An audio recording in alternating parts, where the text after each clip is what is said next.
ល់ខ្លួនឯងហើយមិនបាច់អូនប្រាប់ឡើយថាបងមនុស្សបែបណា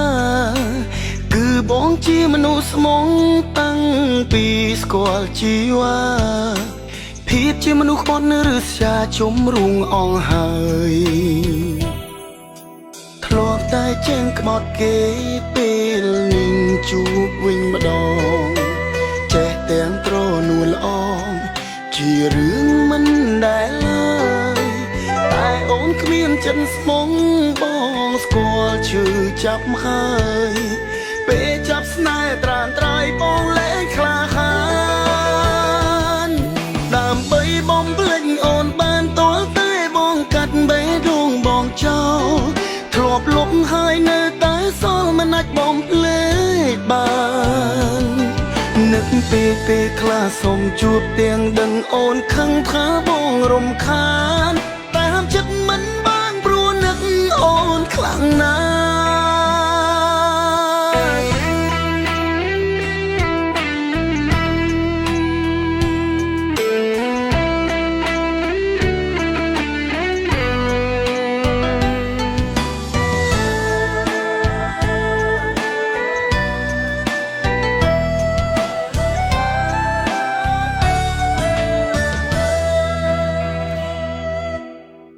តែចេញក្បត់គេ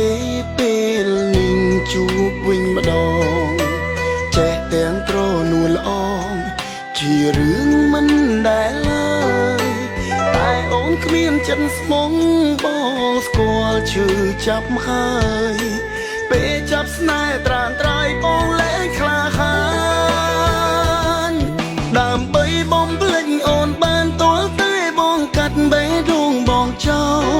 ធ្លាប់លុបហើយនៅតែសល់មិនអាចបំភ្លេចបាននឹកពេលខ្លះសុំជួបទាំងដឹងអូនខឹងថាបងរំខានតែហាមចិត្តមិនបានព្រោះនឹកអូនខ្លាំងណាស់ដើម្បីបំភ្លេចអូនបានតលតែបងកាត់បេះដូងបងចោលធ្លាប់លុបហើយនៅតែសល់មិនអាចបំភ្លេ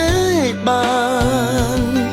នឹកពេលខ្លះសុំជួបទាំងដឹងអូនខឹងថាបងរំខានតែហាមចិត្តមិនបានព្រោះនឹកអូនខ្លាំងណាស់តែហាមចិត្ត